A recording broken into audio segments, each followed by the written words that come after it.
The president, this country is a majority black country, must be a competent and credible black person.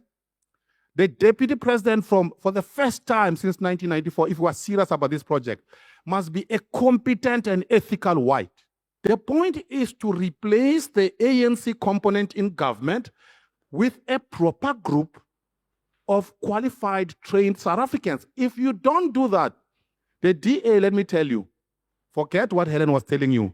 The DA will never be the government of South Africa if you don't do what I'm telling you about. The ANC is discredited, and I can tell you, the majority of black people are ready. It's a meritocratic project, unforgivably so. It's merit. If you do not have a post-matric qualification, you cannot. Guys, so Prince Mashele is actually leading this really revolutionary charge, which I think is actually spelling hope to South Africans, just like how the Grand Coalition during the last elections actually did. Prince Mashele is actually almost launching a new kind of like platform, a platform of hope, all right?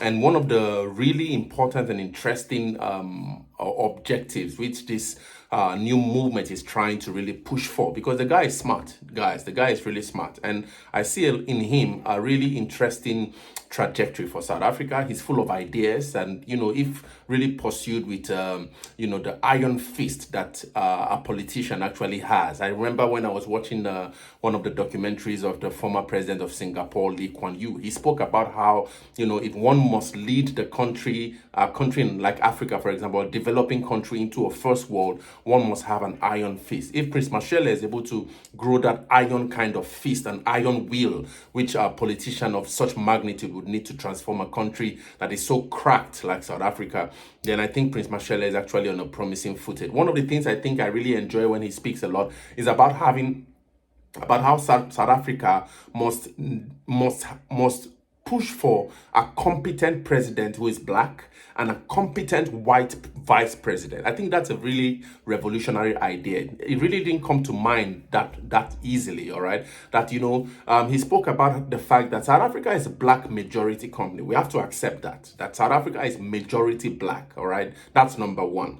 But because of the diversity, especially I like to call it the racial diversity which South Africa encompasses, there has to be a balance in the reflection of the demographics in leadership, all right? And so a really competent white vice president could actually, represent what I would likely call a racial check and balance. We know that democracy is actually a system of checks and balances, all right? But in South Africa now, because of the level of the complexity, the racial complexity, or the complexity that raciality introduces into South Africa's politics, a white vice president would introduce that really necessary, important racial checks and balances, as it were, even as the country tries to lead in a democratic fashion. I think that's really important, and really kudos to Prince Mashele for that. But another really interesting idea, which I think he really raises, and I really support that as well, because we in Nigeria are actually also suffering from this. In South Africa, it has perpetuated itself as a comrademanship, as it were, what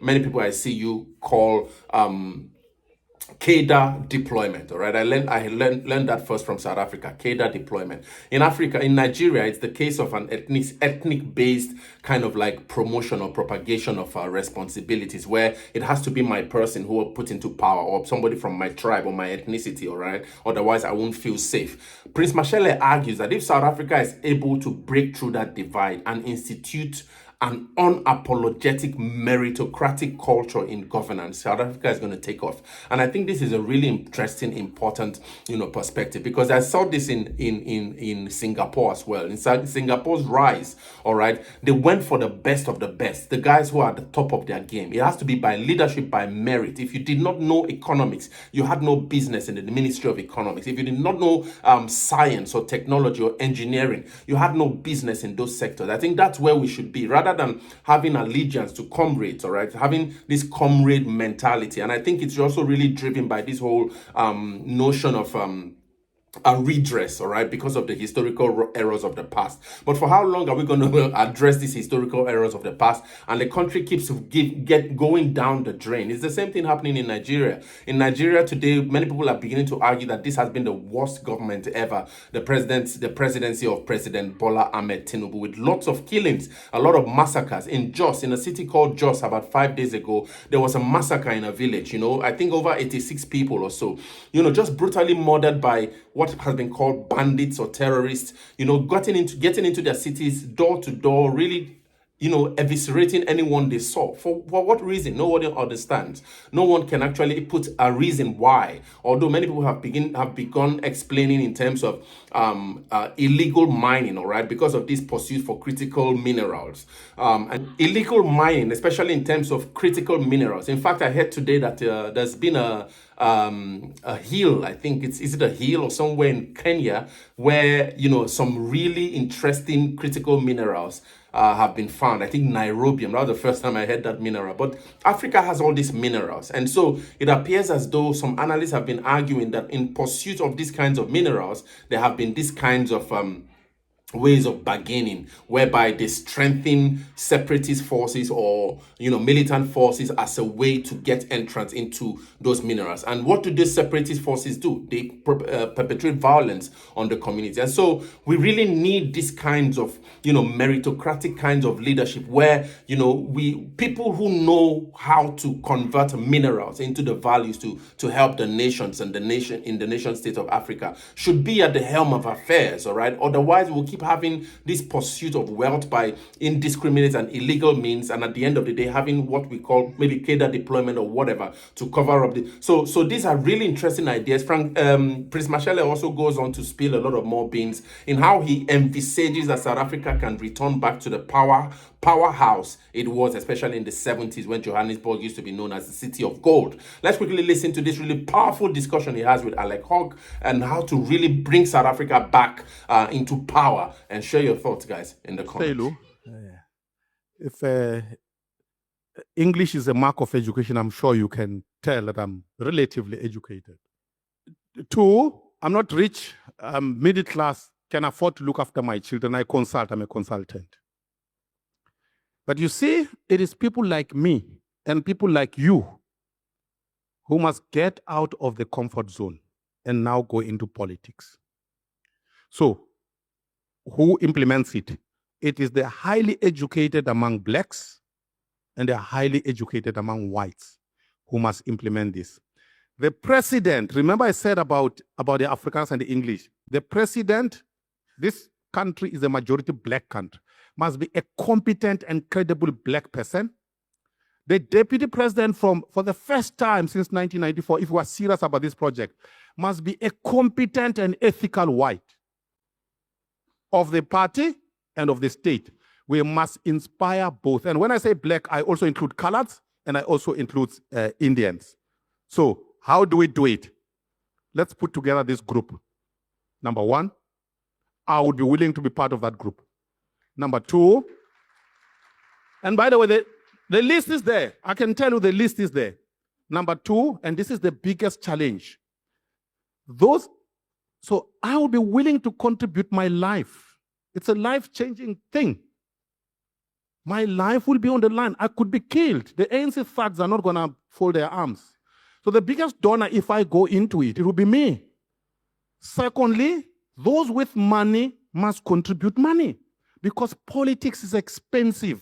If you want to do this thing on a massive scale, different from Rise Muzanzi, Bosa, and the Little Mickey Mouse project, you have to do it massively. It's money. So the question is, I am prepared to contribute my life. Are you prepared to contribute your skills and your money? That is the question. And when I talk to some of you, you are very worried that this thing is going to destroy the DA. No, that's not the point. The point is to replace the ANC component in government with a proper group of qualified, trained South Africans. If you don't do that, the DA, let me tell you, forget what Helen was telling you. The DA will never be the government of South Africa if you don't do what I'm telling you about. Look at the numbers. I was here when Helen, by the way, I've endorsed her in Johannesburg. So, park that publicly. And me and her agreed here that we're going to do a podcast where I promote her. I'll do it. So I'm not a hater of the DA. But here is the thing. The DA now has 23% of the national vote. If you actually analyze the numbers, the ANC actually hasn't shifted because the ANC is the ANC of Cyril Ramaphosa, it's Konto Sizwe, it's the ANC, it's the EFF, it's the ANC. That gives you 63%. The DA has never made any mark, and it will not make a mark. So the next move is the team, money, technical expertise, and strategy, and a serious, massive plan. It's the first time I've heard a credible alternative to the likely reality. The DA does well in the next election. MK is there. EFF is there. Ramaphosa is replaced. MK, EFF, ANC together. They are socialists. They haven't budged. And you've made that point. So if I understand you correctly, you're saying we need a new project. The country needs something that is going to get maybe more people to vote to start off with, to have hope. But secondly, that can be an alternative to the continued decline, which is preached by the socialist parties. Am I reading you correctly? You are spot on, Alec. You see, a country does not move unguided. Some people must plan the future of a country.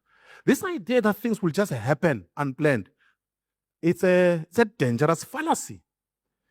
So, yes, we need, and the ANC is discredited, and I can tell you, the majority of black people are ready for this thing, but they say, wherever I go, they say, Prince, but you, the educated, why are you not taking us forward? Now, a market-based economy, no socialist madness. Socialism has been tried all over the world. It has failed. There's no question about it. Even the Chinese, by the way.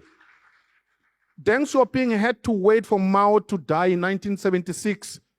He had realized that this chap must die, the hardcore communist, and turn around China and look at China today. So yes, we need a different project, and it is doable. And that project must never involve political rejects. None of anybody who occupied a position in a political party must come and occupy a leadership position in that project. It must be fresh professionals who have never been in politics. Here is the end game. The end game, the DA and that project ultimately would actually constitute the government of South Africa.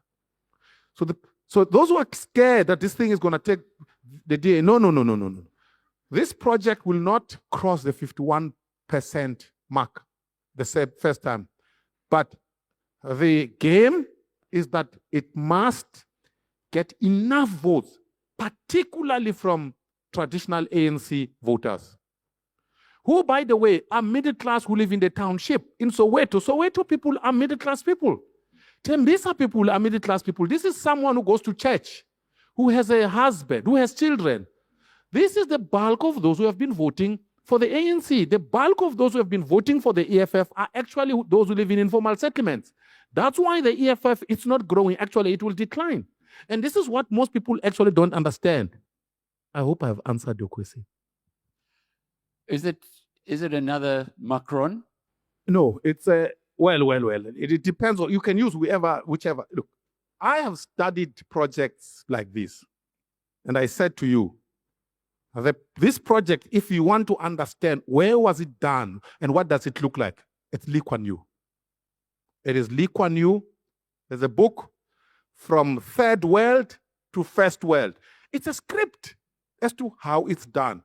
One, it's a meritocratic project, unforgivably so. It's merit. If you do not have a post-matric qualification, you cannot occupy a leadership position. Even councillor, if we go to a rural area, in rural areas, there are teachers, retired teachers. You say, look for the guy in the rural areas who is educated, to inspire kids to go to school, because if you don't go to school, you won't succeed. That's the idea. So it is Lee Kuan Yew. It is not Macron.